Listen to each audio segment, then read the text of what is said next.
Good morning, good morning, good morning. Good morning, everyone. How's everybody doing this morning? It is Wednesday, the 13th of December of 2023. And I want to say welcome to everybody who has stopped by, everybody who will stop by, and everybody who is here right now. I sincerely appreciate you all. Now, this morning we are going to continue with the reading of the Bible.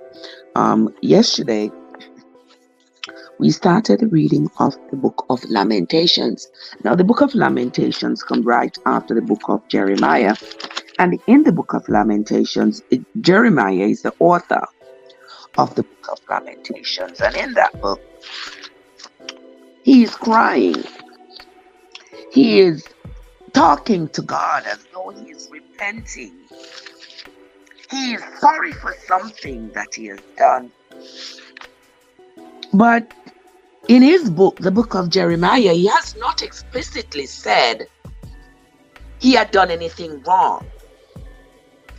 So if you all have been following me, you all know how I feel about that man. But put my feelings aside and let's just evaluate the content of what we have read. And not just my feelings. But my feelings came about based off of what I read about Jeremiah. And so when I started reading the book of Lamentations yesterday, it sort of validated my feelings towards him, in which I believe that there is so much that he did not say, but the clues are right there about who he was and what he was up to. Because number one, the way Jeremiah came on the scene as a child, he claimed that the Lord spoke to him and the Lord told him that he should go and talk to the people. Go and talk to the people. The Lord was going to tell him what to say to the people, and he shouldn't be afraid of the people's faces. Because if he was afraid of the people, the way they looked at him, when they looked at him with skepticism or with doubt, the Lord, would confound him, Jeremiah, if he ever felt a little pang of fear when he went to speak to the people as the Lord had sent him. But surprisingly, Jeremiah doesn't talk too much about what the Lord tell him, He keeps saying the Lord said this and the Lord say that. But whatever, I'm going to say private conversations he has had with the Lord, he ain't never said them. Why? What's the secret? When he said to Baruch that Baruch should write what God was telling him, Jeremiah. God was talking to him, Jeremiah, telepathically, and then he would tell Baruch what God was saying, and Baruch would write it. He told Baruch to go read it in the temple, but he never said exactly what he claimed the Lord told him. That was another secret of Jeremiah. But when you look at it, when you examine the whole thing, you see that Jeremiah was hiding a lot. There's a lot he didn't say. And and because he didn't say a lot, I am left to infer a lot from what he did say. So now when I come to the book of Lamentation, and Jeremiah is crying and telling God that he is sorry, what is he sorry for when in his book, the book of Jeremiah, he painted himself as the only one that was true and honest and loyal and faithful to God, and the other Jewish people were not. But all of a sudden he's sorry. God, what's up? Desiree, how are you doing? But all of a sudden, he is sorry and he is crying. Does that ring a bell to you that, guys, that something is wrong with Jeremiah's testimony? Well, it may not to you, but to me. To me, it does say that something is wrong with Jeremiah's testimony. Something is very wrong. And you all know I'm not going to be quiet before I talk about how Nebuchadnezzar rewarded him handsomely. Y'all know I'm going to touch on that, because that, my friends, has provided the basis for my analysis of Jeremiah. That Nebuchadnezzar rewarded him handsomely after he preached that Nebuchadnezzar was going to come and take over Israel and break down the walls of Jerusalem and take the people captive and slay who was going to slay. He preached that all along. And then when Nebuchadnezzar did come and break down the walls of Jerusalem and break down the temple and slew all the people and all the princes and everybody, Jeremiah was spared. But not only was he just spared and say, oh, just let that little mendicant go about his business. Oh, we just not gonna bother him. No, not just that. He was rewarded handsomely. He was given a lot of gifts. What would be the incentive for Nebuchadnezzar to spare Jeremiah, and not just to spare him, but also to give him all these gifts? And even when Nebuchadnezzar appointed Gedaliah to rule over what was left of Israel, he said,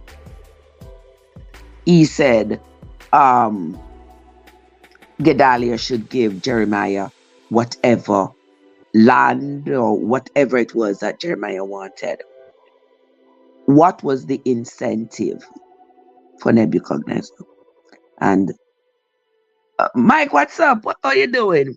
And my evaluation of that scenario tells me that Jeremiah was being paid because he was working undercover all this time in favor of Nebuchadnezzar. Because if you notice, all that he had been preaching, he had never preached anything that was Zionist, nothing that was pro-Jewish. Everything he preached was that the Jewish people was going to lose everything they got to Nebuchadnezzar. Nebuchadnezzar was going to come and take everything that they had. The Lord told him that Nebuchadnezzar was going to take them captive, and those he didn't take captive, they should go to serve him voluntarily. And all of that.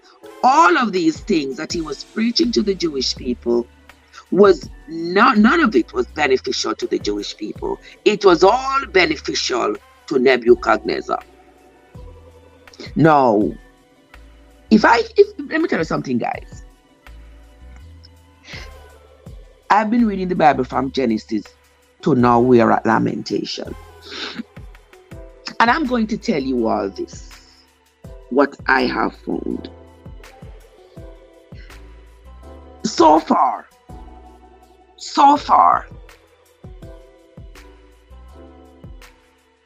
there is nowhere in the Bible so far where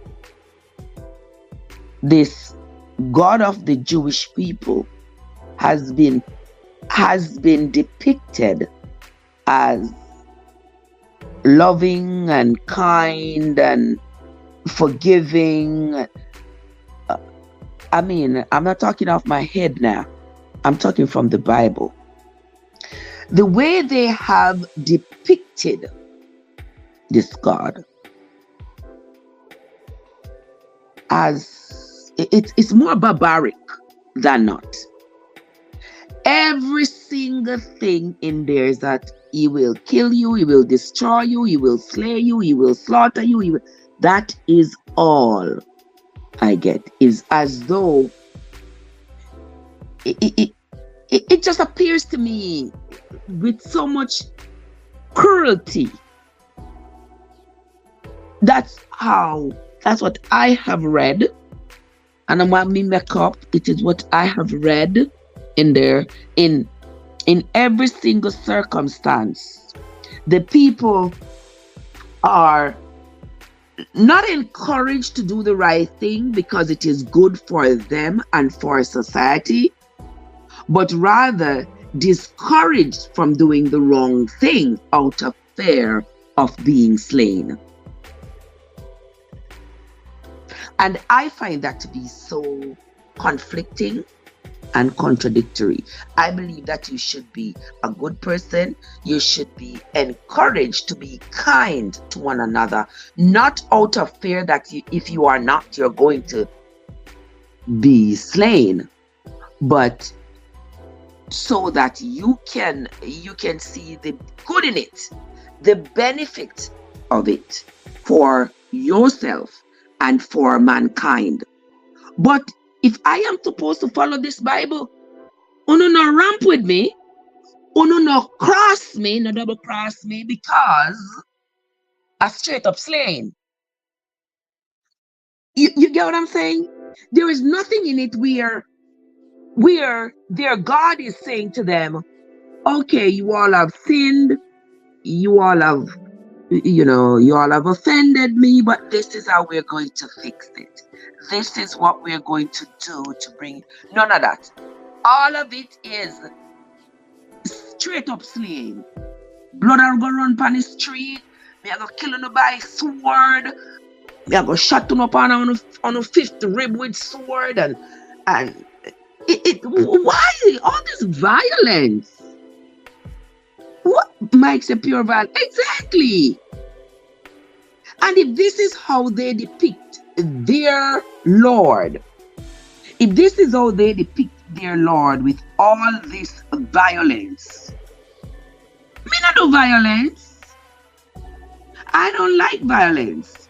I don't even like an argument. Me not like to argue. You know, we say our point, you give your point. If we can agree, we agree. And if we can't agree, we agree to disagree peacefully. But me not do violence. But if me supposed to read the Bible and believe what the Bible says, I'm going to be a violent creature, man. Because there is so much violence being taught in the Bible. And the people are being conditioned.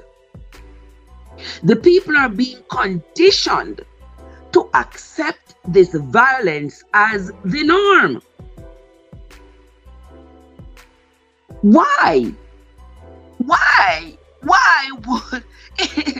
would all this conflict, this emotional conflict in the Bible be so pervasive in the Bible?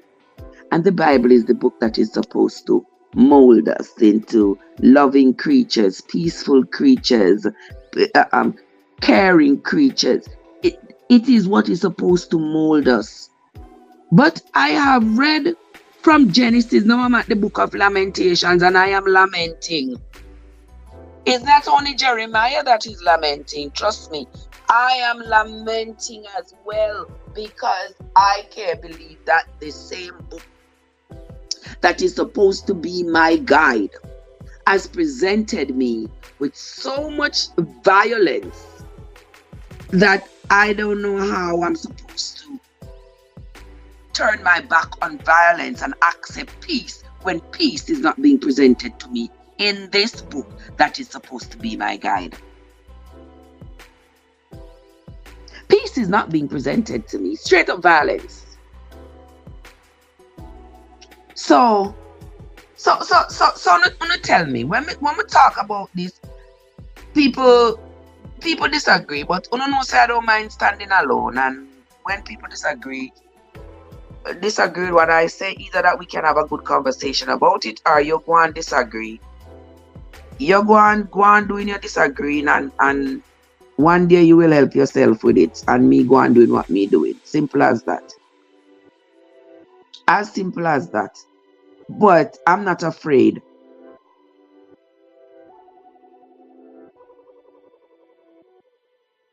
I'm not afraid of standing alone. No, hold on there. No, that's money out.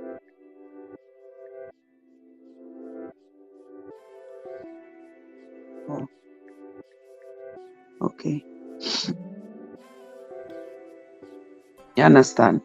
I am not afraid. Definitely not afraid to stand alone. But in all honesty, the Bible presents me with so much violence that I ask myself all the time, with the Bible presenting me with so much violence, where is the peace? What am I supposed to do? If this is how they depict the God, that he is so violent, what are we as humans supposed to do? Because everything in the Bible is violence. Pure slaying, pure slaughtering. And I have to ask the question, if according to the Bible, if according to the Bible, the Jewish people are the chosen people, and they are the ones who are supposed to rule the earth, and according to what their God promised their father Abraham and Jacob and all of them, that they were going to multiply beyond measure, and that they were going to rule the earth, and they were going to be abundant and have abundance. It's surprising to me that even with that being said repeatedly in the Bible, that so much violence is meted out to the Jewish people, not so much at the hand of their enemy, but at the hand of their same God that says he's going to multiply them exponentially and cause them to be wealthy and to be rulers and to have great knowledge and all of that. It is very conflicting. Very, very conflicting. And here, as we have finished reading the book of Jeremiah, I see where Jeremiah has also been putting forth that same narrative, that it is death and destruction if you don't do as I say. And this, my friend, is what has brought us to the point of having this slavery mentality. And when I say that colonialists, they justified their treatment of others using the Bible. And they gave us this Bible to say, you see, in the Bible says, slave must obey their master. You are the property of the master, and if you don't do what the master say, the master has a right to do to you as he sees fit. And they justify it with how the Bible has presented God. You do, because all over in the Bible it said, if you do what I say, all will be well. But if not, it will be straight up slaughtering. There is no room for conversation. There is no room for, there's a room for change. The only room there is, the only way you're going to learn your lesson is when we slay you, I'll slay your ass. But guess what? I love you. I love you. And I am all merciful. But where is the mercy?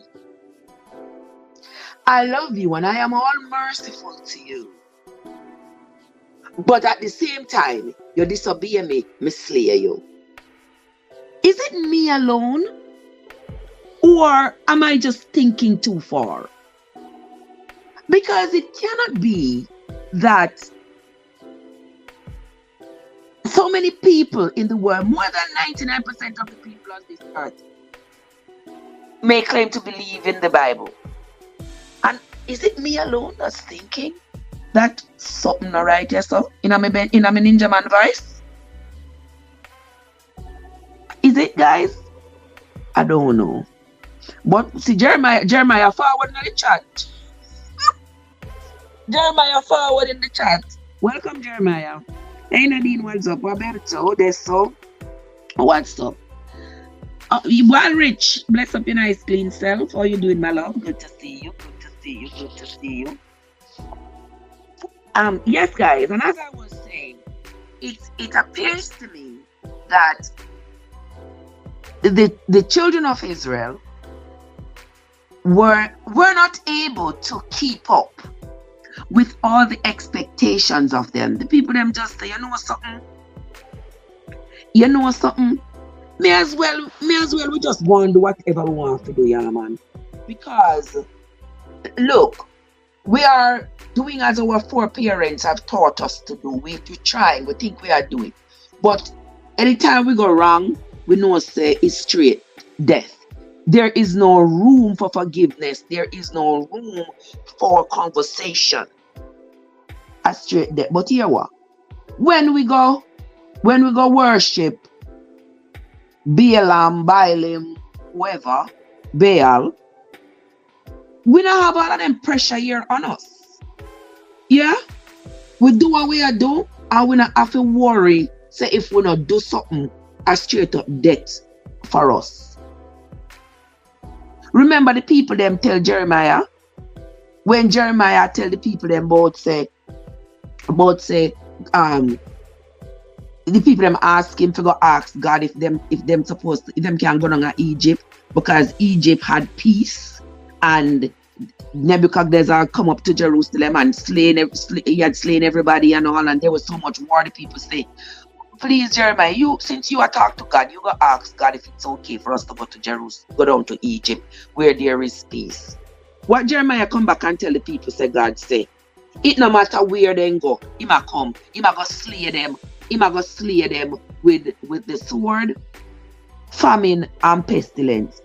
So what the people them supposed to do? So that's when the people got upset with him. They're like, no, you need to get out of here. We're just kind of sick and tired of you. Because when you were not here, our kids were picking up wood, our men were making fire, and our women were making cakes to the Queen of Heaven, and we were okay. We were at peace, and we were never worried that we were going to be slain if we didn't do something. We were just fine. And now here you come telling us that the God of our foreparents tell you, say, wherever we go, he's going to stalk us with death. Are we supposed to settle for that? So they run Jeremiah. Tell Jeremiah, go away. Get out of here. We don't have no use for you. Because Jeremiah was coming with another mouthful of lies to the people. Juba, what's up? Coming with another mouthful of lies to the people. And the people started to wise up. I said, hey, this not sound right. This not sound right at all. Jeremiah didn't like that. He didn't like that. Because you see, the people had always, they were listening to what he was saying. It's almost like you're afraid, but you're not afraid. If that makes sense. It's almost like, I'm listening to what he's saying, but I'm in doubt. I'm not sure if I should obey him or not obey him.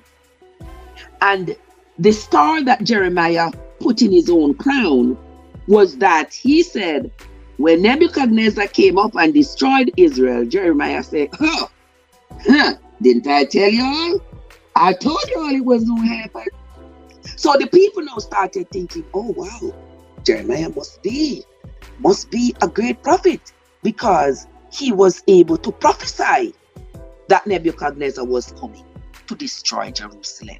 He was able to prophesy it. So I'm sure he is really communicating with God. But the people never stop and think, say, well, Jeremiah may have plotted it. Yeah. Them never stop and think so well. Jeremiah may have plotted with Nebuchadnezzar. How comes him a celebrate? How comes he celebrating that Nebuchadnezzar came up and claiming that he prophesied it?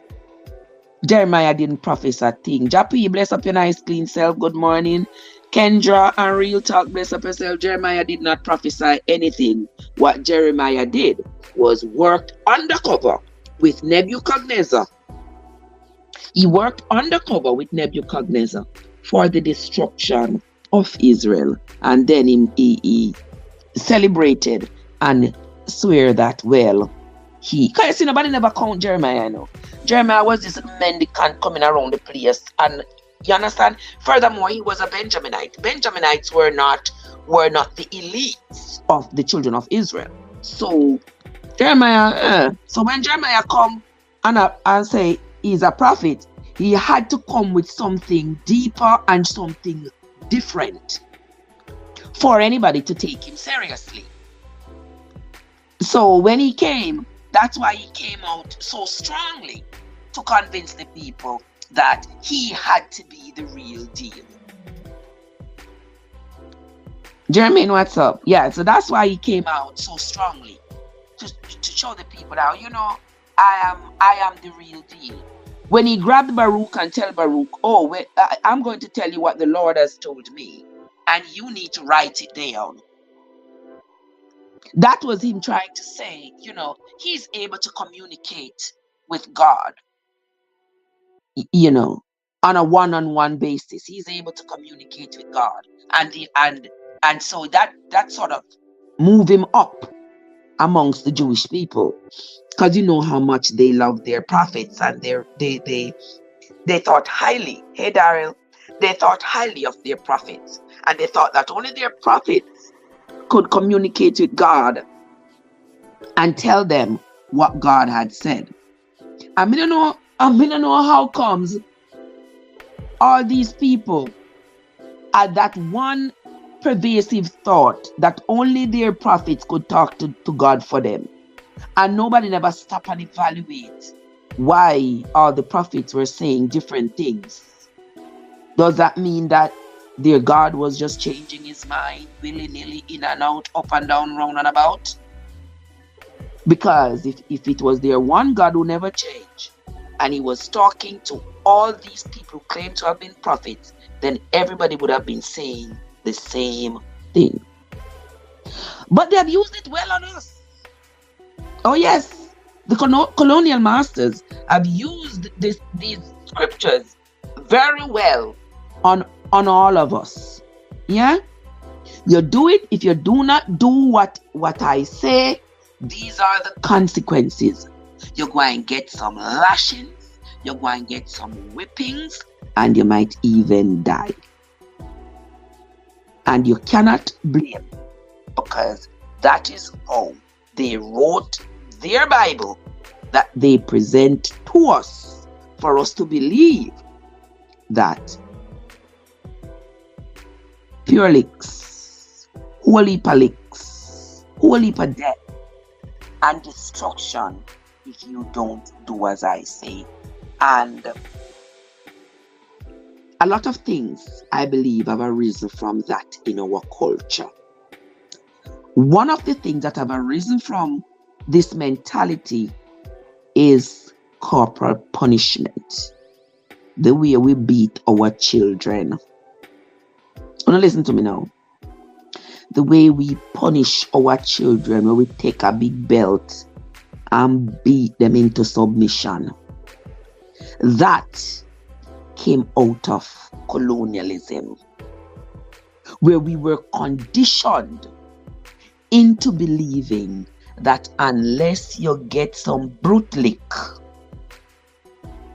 you are not going to comply. Okay? And many of us continue this practice. Many of us continue this practice where we have to beat and batter, bruise our children for them to hear, for them to obey, for them to listen. And there's always an exception to the rule, because some children are easier to groom than others. Some children, you can give them the consequences of their actions. You can lay it out to them. There will be consequences. You don't have to threaten them, say, you're going to beat them. Just let them know, if you do not do X, Y, Z, there will be consequences. And certainly you may not like the consequences, but they'll be there regardless. And we can teach our children let them understand the benefits of being a good, decent human being, so that they can fall in love with their civic responsibility of being a good human being, rather than being afraid of the punishment more than they desire to be a good human being. You get me, I say, Bigfoot? Jamaican girl, how you doing? And Margaret, how are you doing? Yeah. So they have used the Bible on us well. And they haven't lied, because they put in the Bible, change and modify, do everything that they want to do, because they wanted to make sure that they get it to be as convincing to us as possible. But if you read the Bible for yourself, or you listen to the reading of the Bible, you will understand that some of the things in there don't make no sense. But they didn't care that it didn't make any sense. Why they didn't care? Because they were hoping that we would never, ever read it. They were hoping that we would never, ever read it from beginning to end. So we have just been grabbing a verse here, grabbing a verse there, and they have been satisfied with that, because when you grab a verse here and you grab a verse there, you lose context of what is being spoken about. And I'm very glad that I took on this challenge to read the Bible from beginning to end, because through this challenge of reading it, I have learned so much. I have learned so much. And this has solidified my whole thought, because since I was a child, I've been thinking, something not right about the Bible, Something not right. And them say me I go blaspheme, them say, everything, because the older people, they just want you to just comply. We don't want no confusion, we don't want no argument. Just comply and everything will go easy. But me not have to just comply. I want to know, what is it that I'm complying to? So I ask questions. But when them don't want to answer your question, then grab you and baptize you and tell you, say, God will save you. So just shut your mouth and keep going. But me still ask questions. And that is why I decided I'm going to read the Bible for myself. And rather than read it by myself in privacy, I decided I'm going to share it. I'm going to share it with everybody else who either can't read or don't want to read, or just can't be bothered because the Bible too long. Yeah, and that's why they make the Bible so big and thick, because they know that a lot of people are going to say, Lord, we can't bother read it, man, it's too long. Yeah, that's why. But I can be bothered, so that's why me a bother. So roll on up in here, Lorenzo, and make we read. Let us continue reading. We are going to be reading this morning the rest of the book of Lamentations. The book of Lamentations was written also by Jeremiah. And in the book of Lamentation, Medusa is here, everything growing out of the ear. Okay, but she's here nonetheless. But anyway, welcome Medusa. Welcome Medusa, Ivy, and Eugene, Danielle, and Marty. Bless up yourselves. All right, so we're going to be reading Lamentations chapters 4 and 5. These are the last chapters of the book of Lamentations. And Lamentations is also written by Jeremiah, and which is crying out I don't know. He's crying. I don't know. He's lamenting the things that he has done wrong. But let us continue.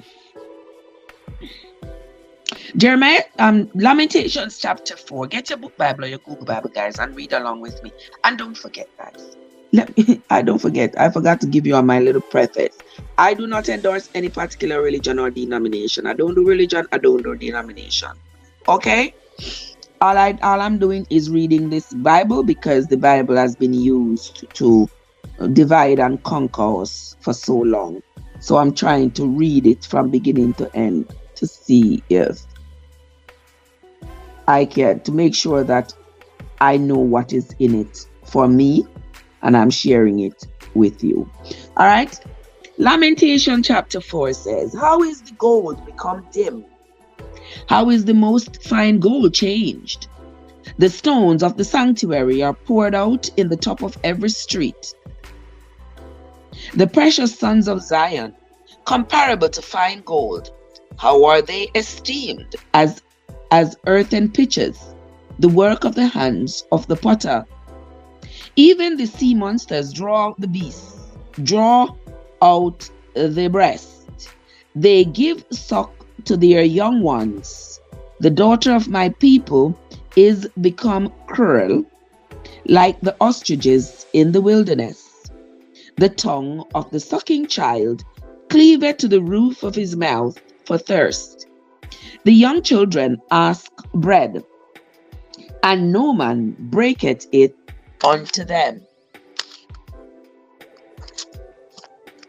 They that did feed delicately are desolate in the streets. They that were brought up in scarlet embrace dunghills. Let me read that again. They that did feed delicately are desolate in the streets. They that were brought up in scarlet embrace dunghills.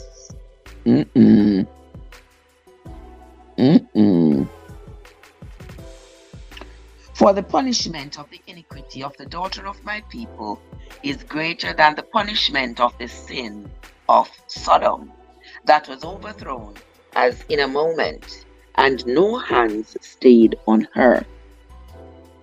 Her Nazarites were poorer than snow. They were whiter than milk. They were more ruddy in body than rubies. Their polishing was of sapphire. Their visage is blacker than a coal. They are not known in the streets. Their skin cleaveth to their bones. It is withered. It is become like a stick. They that be slain with the sword are better than they that be slain with hunger. Huh? What Jeremiah asks me? They that be slain with the sword are better than they that be slain with hunger. For these pine away, stricken through for want of the fruits of the field.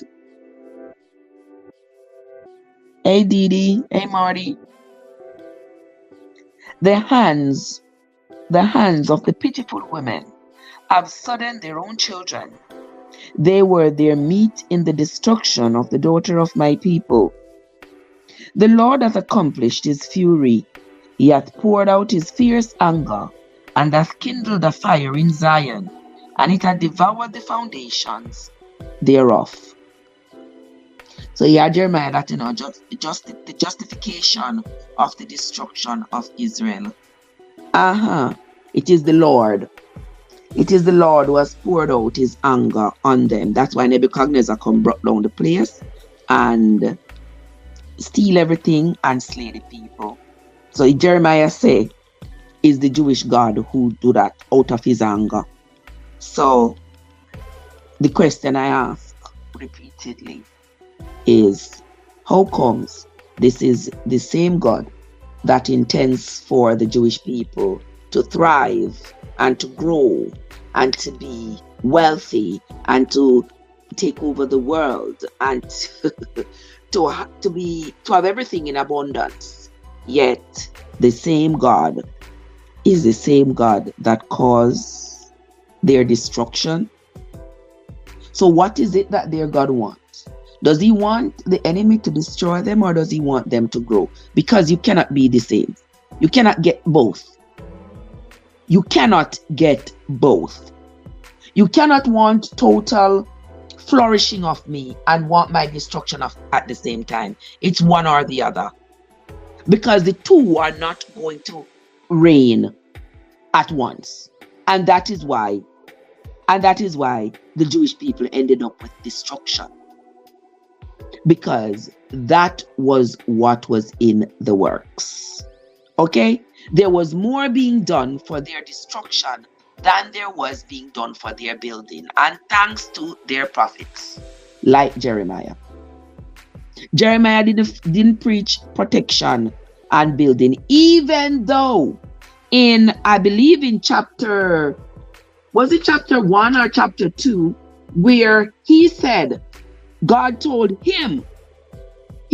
Jeremiah said God told him to call the kings and the princes of Judah who are gone abroad, call them and tell them to come set up their thrones closer to Jerusalem so that they can fortify Jerusalem. This is what Jeremiah said. He said God told him to call them. So he called them to come and set up their thrones around Jerusalem and the cities of Judah to fortify it against the enemy that was going to come out of the north. That, I believe, was Jeremiah calling them to set them up and telling them God said they must come set up on the throne here so that Nebuchadnezzar will have them all in one place, in one geographical area, so he can destroy them. I don't think nobody can fool me again. I graduate from Yamela University. Nobody can fool me again. But anyway, plumber is my plumber is here. And when my Ian Thomas, bless up yourself. Ricky, what's up? Patricia? Plumber, what's up? How you doing, my love? Good to see you. Good to see you. Bless up your nice clean self. Bless up your nice clean self. Good to see you, my dear. Andre, what's up? Yeah. So we are going to do this. We are going to continue. Okay. That no wonder in Lamentations chapter 3 and verse 59, Jeremiah saying, "Oh Lord, thou hast seen my wrong. Judge thou my cause." Of course, yes. Of course, yes. The Lord has seen his wrong. We have all seen it. His wrong. Because him use the name of God and trick people them. Have the people them move closer to Jerusalem because him know that when Nebuchadnezzar has a deal. So when Nebuchadnezzar come, Nebuchadnezzar will have them in basically the same geographical area so he can destroy them. Anyway, welcome guys. Don't forget we are on our way to 10K. Go and do what you need to do. Alright, dainty body. I don't want no dainty body. Anyway,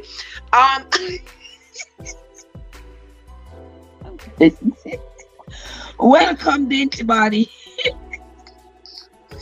Oh my word. Alright, we are going to continue, my dear lovely people. Let us continue. We are on to verse 9 of chapter 4 of the book of Lamentation. They that be slain with the sword are better than they that are slain with hunger. For these pine away, stricken through for want of the fruit of the field. The hands of the pitiful women have sodden their own children. They were their meat in the destruction of the daughter of my people. The Lord hath accomplished his fury. He hath poured out his fierce anger, and hath kindled a fire in Zion, and it hath devoured the foundations thereof. The king of the earth and all the inhabitants of the world would not have believed that the adversary and the enemy should have entered into the gates of Jerusalem. For the sins of her prophets, for the sins of her prophets, and the iniquities of her priests, that have shed the blood of the just in the midst of her. You hear that, Datus? Sheila, Lucy, you hear that, Kenneth? For the sins of her prophets and the iniquities of her priests that have shed the blood of the just in the midst of her. Lucy, entrepreneur, Mr. Driver. All right, well, let us continue. They have wandered as blind men in the streets. They have polluted themselves with blood, so that men could not touch their garments. They cried unto them, Depart ye, it is unclean. Depart, depart, touch not. When they fled away and wandered, they said among the heathen, They shall no more sojourn there. The anger again. Always anger. The anger. Malkesia Ben Recab is in the place. Glacier, Queen, bless up yourself. Heather. The anger of the Lord hath divided them. He will no more regard them. They respected not the persons of the priests. They favored not the elders. As for us, our eyes as yet failed for our vain help. In our watching, we have watched for a nation that could not save us. They hunt our steps, that we cannot go in our streets. Our end is near, our days are fulfilled, for our end is come. Our persecutors are swifter than the eagles of the heaven. They pursued us upon the mountains. They laid wait for us in the wilderness.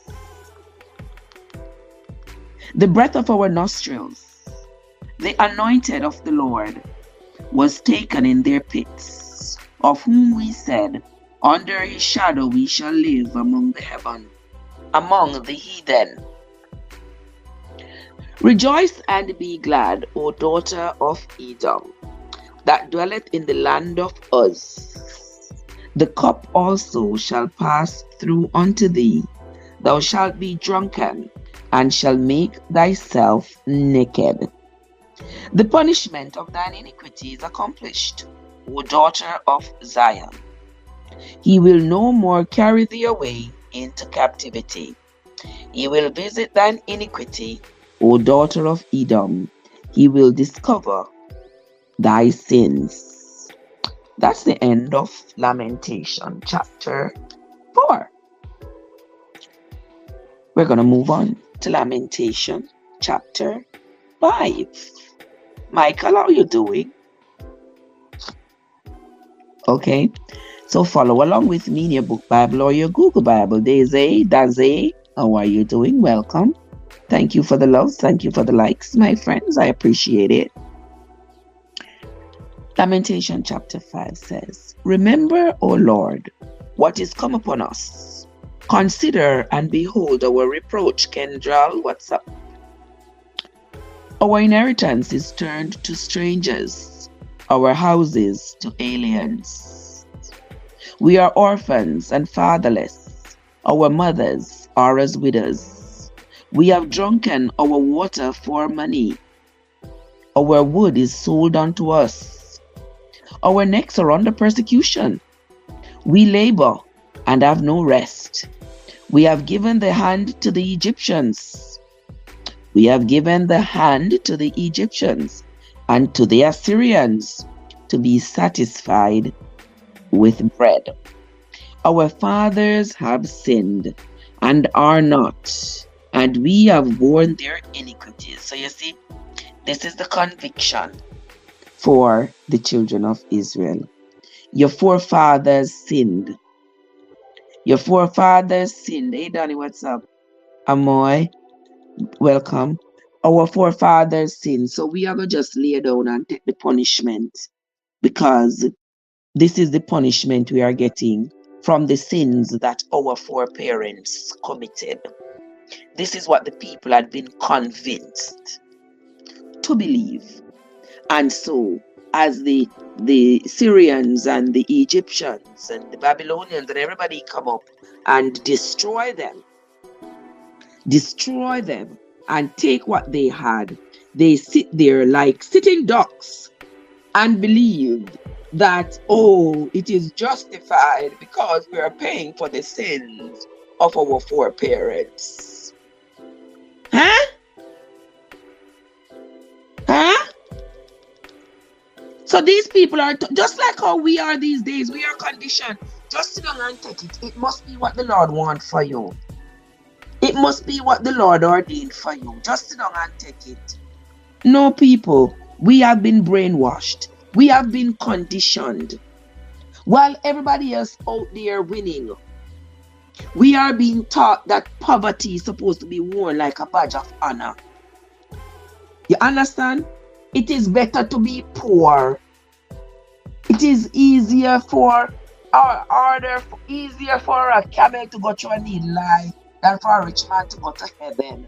So don't aspire to be rich, because you're not going to go to heaven. Huh? This heaven, this proverbial heaven, why you have to go to that heaven after you die? After your bones done rotten out, worm done eat you. Why that is when you are going to get to go to that heaven? But you work hard in this life and you build up the rich man and him enjoy his heaven, and the only place the two of us go together is into death. Because none of us leaving out of here alive. So I get out of here in death, he get out of here in death, but he lived a great life while he was alive, and me live my life hoping to live a good life after worm eat me. Does that make any sense? Does that make sense? And these are what we have gotten from having been colonized, having lost our own religion. No 9 to 5 is in the place. Bless up yourself, Ali. Yeah. These are what we have been taught, coming straight down from colonialism. That we don't need to fight, we don't need to be determined to win in this life. Because guess what? All of this will not matter when you die. You will go to a place where there is gold and there is silver and there is milk and honey running on the streets. You don't need none of that in this life. In this life, you gotta be hungry and desperate and destitute for the Lord to love you. Huh? Wanna listen to it? And it sounds justifiable to you? It sounds good to y'all? Roderick, Ali, it sounds good to y'all. It sounds attractive. What is so attractive to you about living a good life after you die? Me don't know, Ali, I saw it always a do, so me don't know what to do with it. Me don't know if I have a phone here or what, but it always doing this, but the show must go on. It don't break up on nothing else, and everything is on the same Wi-Fi. But on this particular phone here that I use to do the live on the talk, it always do that. So me don't know. I don't know. But we still are going, sis. We still are going. Yes, guys. So for you all who are determined that you don't need to have nothing in this life, you don't need to do nothing, you don't need to achieve anything, because you're going to achieve all that you need when you die. I say, okay. What else can I say but okay? There's not much else I can say for you. But this is how we have been conditioned. This is how colonial masters have been able to condition us. Look down in Africa these days. In Africa, all these people are going down in Africa, and they are basically stealing all these resources. And the people are down there in abject poverty. You understand? And they can still get these people to go and dig up their own gold, their own diamonds, their own sapphires, their own precious stone, their own cobalt. They can still get these people to dig up their own wealth and give it to them, so they can take it to the Western world and be richer and richer and richer, and leave the people in such poverty. And the people still, if you go down there, them have a Bible. If you go down there, they have a Bible telling them that they are going to be rich after they die. But them down there dig up their riches and I give it to the other man. So aren't we all going to be rich after we die? Why only us? Uno not gonna get rich after uno die too.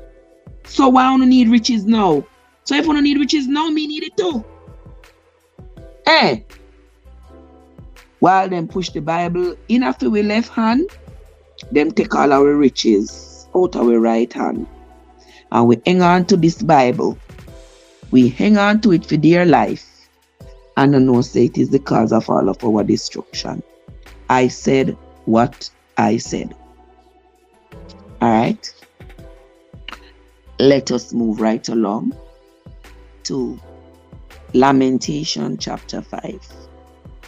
Remember, O Lord, what is come upon us. Consider and behold our reproach. Our inheritance is turned to strangers, our houses to aliens. We are orphans and fatherless. Our mothers are as widows. We have drunken our water for money.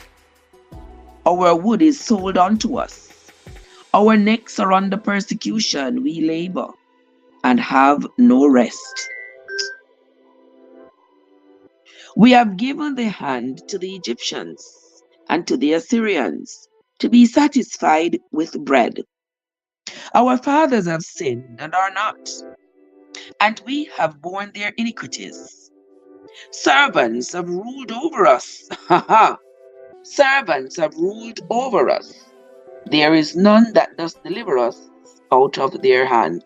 You see, they not deliver on yourself. You don't expect somebody to come deliver on yourself. We got our bread with the peril of our lives because of the sword of the wilderness. Our skin was black like an oven because of the terrible famine. They ravaged the women in Zion and the maids in the cities of Judah.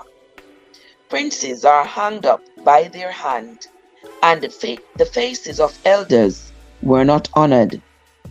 They took the young men to grind, and the children fell under the wood. They took the young men to grind, and the children fell under the wood. The elders have ceased from the gate, the young men from their music. The joy of our heart is ceased. Our dance is turned into mourning. Of course, yes. Dance have turned into mourning. You all are in grieving. Why? Why? Because everything that you have had, everything that you all ever had, you have lost. Why have you lost it? You have lost it because the enemy has been facilitated by your own priests and prophets to destroy you. The joy of our heart is ceased. Our dance is turned into mourning. The crown is fallen from our head. Woe unto us that we have sinned. For this our heart is faint. For these things our eyes are dim. Because of the mountain of Zion, which is desolate, the foxes walk upon it. Thou, O Lord, remainest forever, thy throne from generation to generation. Wherefore dost thou forget us forever, and forsake us for so long time? turn thou us unto thee, O Lord, and we shall be turned. Renew our days as of old. But thou hast utterly rejected us. Thou art very wroth against us. Listen, this is the Jewish people. Yeah? But just like us, we have been conditioned. See here in the Bible? They have been conditioned to believe that they deserve to lose everything, that they deserve the wrath and the anger of their God, because this is what is presented to them. This is what is presented to them. And just like us these days, how must God want it so? If God never wanted it so, it wouldn't happen so. You know, you just sit down and take the poverty. You just sit down and take the bad fate and say, oh well, oh well, oh well. You know, this has to be my fate. Thanks to God. God has designed this for me. Yeah. Sit down in a poverty. You hear the people them say them skin turn so black because of the famine, because of how them hungry. Then skin stick to them bone. Then skin stick to them bone because of how skinny they are. Because of the famine. And even so, even in that state, them still thank then God for causing this affliction on them, claiming it is justified because they have sinned. But who is gone with the riches? Who is gone with the riches? Them say them have to buy their own wood. Oh, that don't sound good, but that don't sound too right. But the moment that escaped me, me realize that don't sound too good. But anyway, that's what the Bible says. So they gotta buy their own wood. So they have nothing. They have absolutely nothing. But the Egyptians have all of it. The Assyrians have all of it. The Babylonians have all of it. But you hear what them tell the people them? The people them must be, it's justified what's happening to them. And it's all because they have committed the sins of their fathers. So what my word is it therefore that the God that the Egyptians and the Assyrians and the Babylonians were worshipping had more profound authority than the God that the Jewish people were worshipping? Want to talk to me, guys? I'm just thinking. I'm just saying my thoughts, right, Jennifer? I'm Chris. I'm just saying my thoughts, because if the Babylonians and the Egyptians and them, they are praying to their God, and their God is providing opportunities for them to accumulate all this wealth. But the Jewish people are praying to their God, and their God's reward for them is to be slain by the sword, die of famine, and for pestilence to take them. I want to make it make sense. Make it make sense. Because if me and you are serving two different gods, and me claim say my God is almighty, all powerful, looks out for me, cares about me, has my best interest at heart, and you are praying to your God that you just make out of one stone. You just carve your God out of one stone. And you are praying to that stone. You are talking to that stone. And your prayers are being answered. But my prayers are not being answered. Oh, that not sound good. I want to go on as a prince. Let me say it again. Let me say it again. Me I serve my God, and my God is no me are the Jew, and you are the Assyrian, right? Let's just think. I have a brown WhatsApp. Let's just think about it without even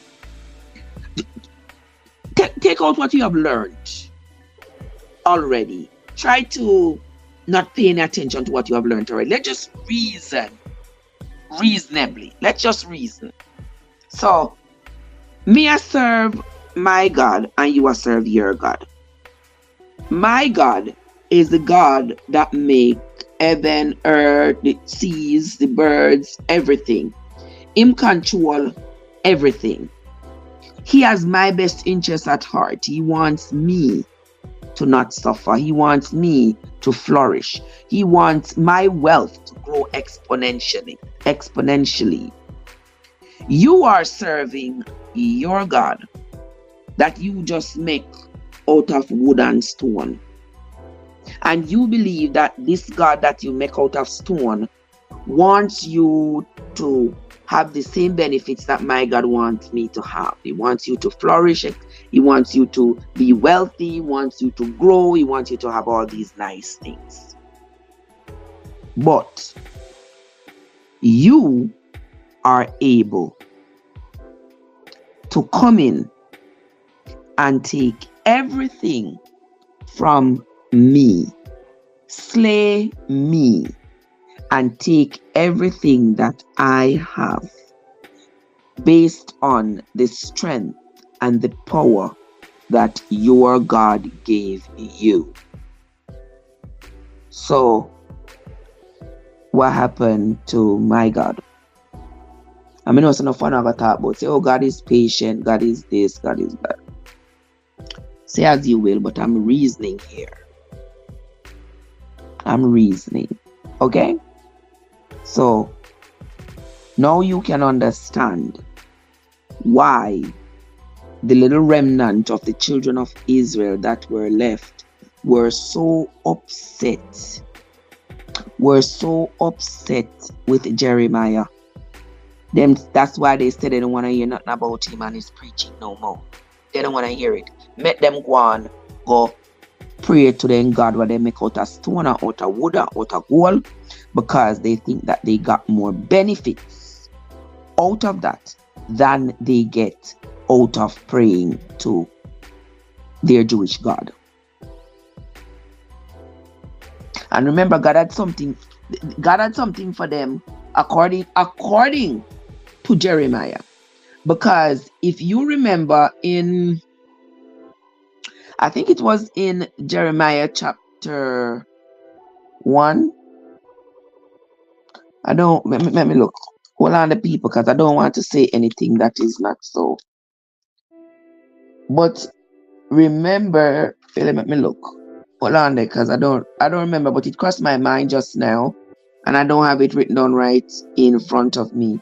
But I remember when the Lord was so angry, according to Jeremiah, he said the Lord was so mad at the people, and the Lord told him and say, we make them go on service. I'm just saying this how I remember it. Make them go on worship. Make them go and worship the God that they make out of their own hands. When trouble take them, I hope that God save them. If they call to me when trouble take them, I'm not going to pay any attention. Make them go cry to the God that they have made out of stone, because they have forsaken me and burnt incense unto other gods. Want to remember that? Hold on, because I don't like to say something. I don't like to say something. And hold on there. Hold on there. Let me take a look here. So, in my Bible. Hold on there, because I want to make sure now. When me tell you something, I want to say. I want to say, may I tell you something off of my head? Because everything that I am saying is out of the Bible it come from. Is that me saying it out of my head? Out of the Bible it come from.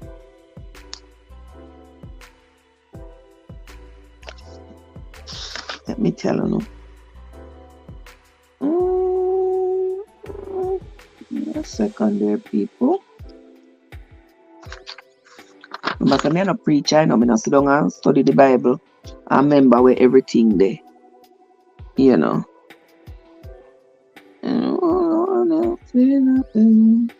Give me a second there.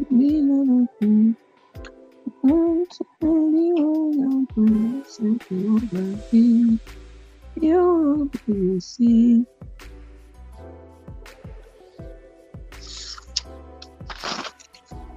Get there, people. Family. What's up? Let me tell you exactly. I'm going to tell you exactly what Jeremiah said the Lord said. Because Jeremiah said the Lord said, the people, when them call to him, he is going to tell them, say them to go call to. He said when destruction take them, and they call to him, he's going to tell them to go and call to the God who they make out of stone. Now you tell me, what kind of God would that be that is going to sit down and lay await you and ready to spite you?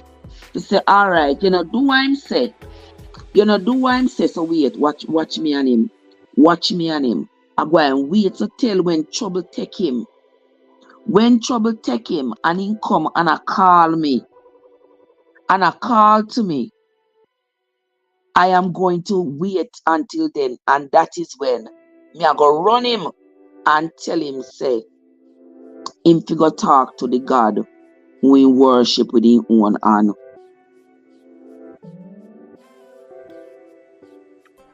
Wait there. So when you want to find something at the time they can't find it. And I swear I had marked it in the Bible. But me not see it. Hold on there. Let me read Jeremiah chapter 1 and see if me find it.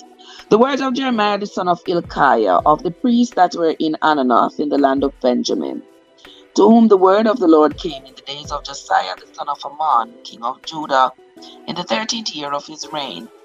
It came also in the days of Jehoiakim the son of Josiah, king of Judah, unto the end of the 11th year of Zedekiah the son of Josiah, king of Judah, unto the carrying away of Jerusalem captive in the 5th month. Then the word of the Lord came unto me, saying, Behold, I formed thee in the belly. Before I formed thee in the belly, I knew thee. And before thou camest forth out of the womb, I sanctified thee. And I ordained thee a prophet unto the nations. Then said I, Aha, Lord God, behold, I cannot speak, for I am a child. But the Lord said unto me, Say not, I am a child, for thou shalt go to all that I shall send thee, and whatsoever I command thee thou shalt speak. Be not afraid of their faces, for I am with thee to deliver thee, saith the Lord. Then the Lord put forth his hand and touched my mouth. And the Lord said unto me, Behold, I have put my words in thy mouth. See, I have this day set thee over the nations and over the kingdoms, to root out, and to pull down, and to destroy, and to throw down, and to build up, and to plant. Moreover, the word of the Lord said unto me, saying, Jeremiah, what do you see? And I said, I see a rod of an almond tree. Then the Lord said unto me, You have seen well, for I will hasten my word to perform it. And the word of the Lord came to me a second time, and he said, What do you see? And I said, I see a seething pot, and the face of it is turned towards the north. Then the Lord said unto me, Out of the north an evil shall break forth upon all the inhabitants of the land. For lo, I will call all the families of the kingdoms of the north, said the Lord, and they shall come, and they shall set every one his throne at the entering of the gates of Jerusalem, and against all the walls thereof, round about, and against all the cities of Judah. And I will utter my judgments against them touching all their wickedness, who have forsaken me, and have burned incense unto other gods, and worshipped the works of their own hands. Thou therefore gird up thy loins and arise, and speak unto them all that I command thee. Be not dismayed at their faces, lest I confound thee before them. For behold, I have made thee this day a defense city, and an iron pillar, and brazen walls against the whole land, against the kings of Judah, against the princes thereof, against the priests thereof, and against the people. All right, so that's not in a chapter 1. All right, so it must be in a chapter 2. Moreover, the word of the Lord came to me, saying, Go and cry in the ears of Jerusalem. Tell them, Thus saith the Lord, I remember thee, the kindness of thy youth, the love of thy espousals, when thou wentest after me in the wilderness, in a land that was not sown. Israel was holiness unto the Lord, and the first fruits of his increase. All that devour him shall offend. Okay, all that eat the first fruit, it is an offense to eat the first fruit. Evil shall come upon you. Hear ye the word of the Lord, O house of Jacob. Thus saith the Lord, What iniquity have your fathers found in me, that they have gone far from me, and have walked after iniquity? Neither said they, Where is the Lord that brought us up out of the land of Egypt? Hold on there. I have some of the sheet. I know say me not lose my mind. I know say me read it in a Jeremiah chapter 2. And I brought you into a pitiful country to eat the fruit thereof and the goodness thereof. But when he entered, he defiled my land, and made mine heritage an abomination. The priest said not, Where is the Lord? And they that handle the law knew me not. Wherefore I will yet plead with you. For pass over the isles of Chittim, and see, and send unto Kedar. Hath a nation changed their gods, which are yet no gods? Be astonished, O ye heavens, for my people have committed 2 evils. Is Israel a servant?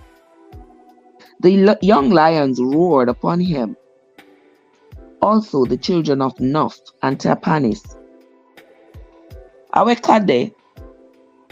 God, Jeremiah chapter 1 verse 16. Let me not just read it, I'm going to see it. What's up?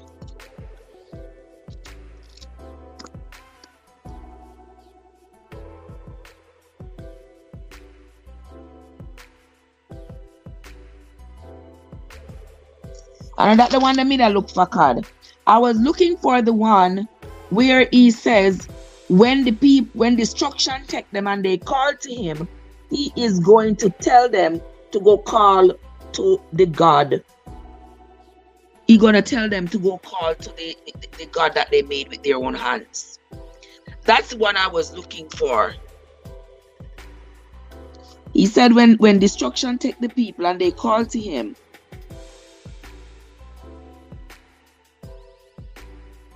he is going to take them.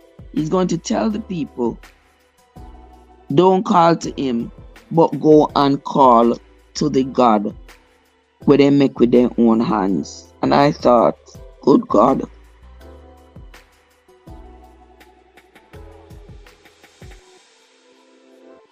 Okay, here it is. In Jeremiah chapter 2. I'm looking on the Bible. Jeremiah chapter 2. And me I go read verse 27 to 30. Jeremiah chapter 2 and verse 27 to 30 saying to a stop, thou art my father, and to a stone, thou hast brought me forth.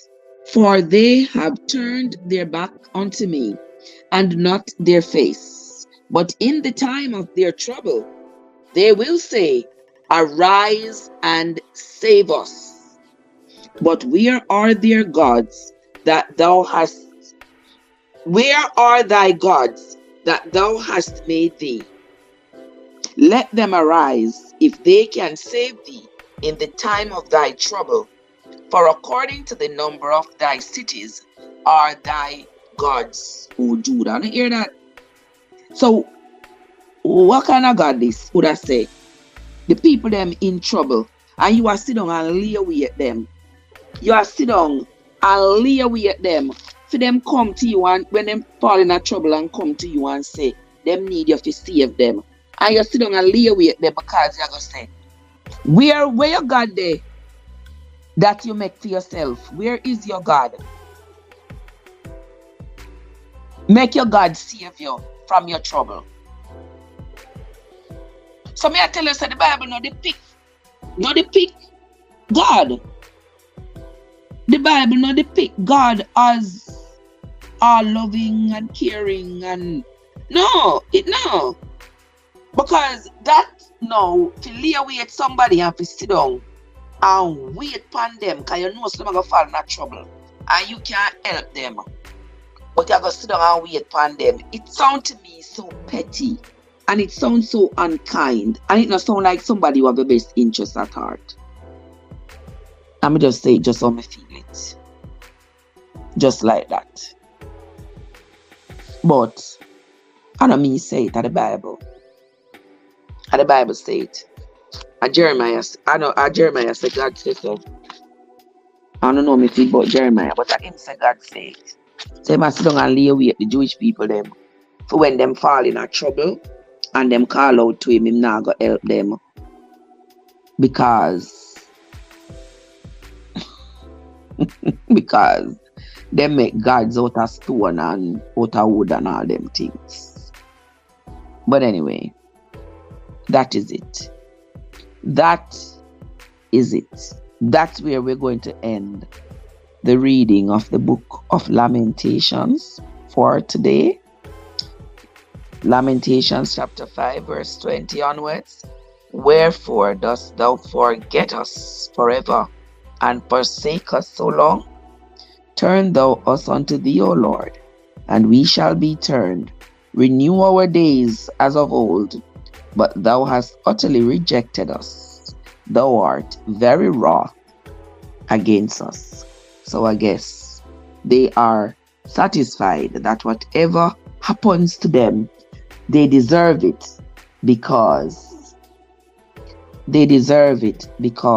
they have rejected their God. That's going to be the end of this morning's reading. When we come back tomorrow morning, we will start the reading of the book of Ezekiel. Ezekiel was another prophet. So we're going to read Ezekiel while behind the scenes. Overton! While behind the scenes, I'm going to continue to evaluate the book of Jeremiah. Great, know what's up, okay?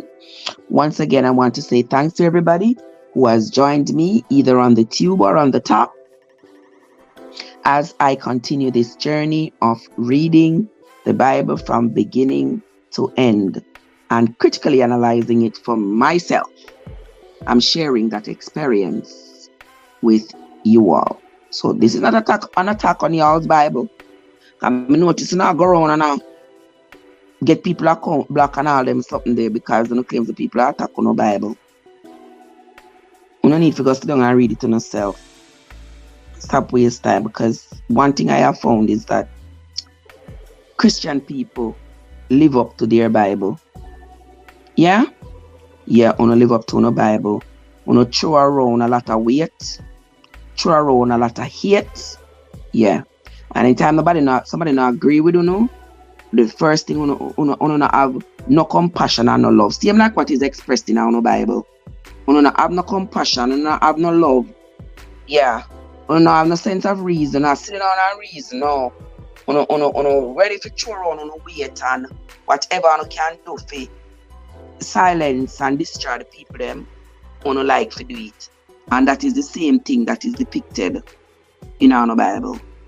So I'm here reading it and giving my own analysis of it and sharing it with you all.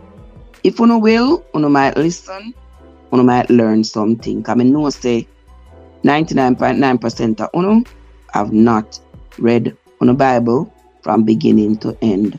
You grab a verse here, you grab a verse there, and then you claim say you can preach the Bible, you can convince and convert people, you can baptize them, and etc. etc. That's where I'm going to end this morning. That's where I'm going to end today. When we come back tomorrow, we will start the book of Ezekiel.